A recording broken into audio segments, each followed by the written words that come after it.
LA, where I grew up, had a lot of Latinos, a lot of Filipinos. So I grew up in an immigrant community. My parents are both from the Philippines. They immigrated here early 1980s. As a kid in an immigrant family, that comes with a lot of pressure because you feel like everything that you do is a reflection of all the struggles that they had coming to this country. My mom and dad are both very, very Catholic. And, one of the things they dreamed up was me marrying the right girl. I always just told myself, you know what? I'm just really focused on school. And I think that was like my distraction from it because I couldn't necessarily come to terms with the fact that, hey, maybe I might not like girls.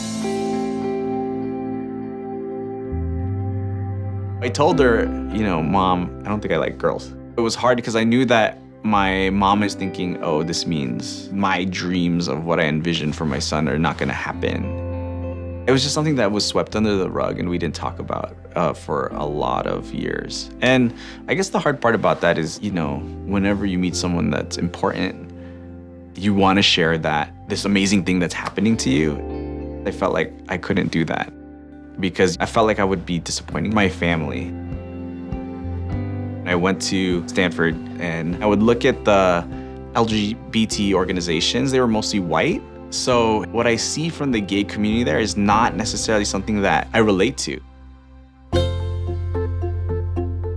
It wasn't actually till I left college and moved back to LA where I started to go out to these parties where you would see like young men that look exactly like the ones that grew up in my neighborhood. It was like a light bulb switched on in my head and it just felt more and more at home. Over time, I got to know them on a deeper level and it was just really great to have people that understood you in that particular way. I love my friends so much. I think they're so important because when you turn on the television or you go to the movies, you don't see anybody that looks like you. And so to have a group of friends where you can share jokes and everyone knows exactly what you're talking about, that's amazing. My friends sometimes joke and say that you've made a career out of talking about yourself. I'm really curious about the way coming out experiences play out in immigrant families. I started doing this research project where I would talk to other gay men. I grew up in immigrant families, and I would just ask them like, hey, how was it for you coming out to your parents? I was so curious about other situations where people were out to their parents and their parents were supportive, like inviting their partners to come and hang out with them. And in my situation, it didn't necessarily feel like that was an option.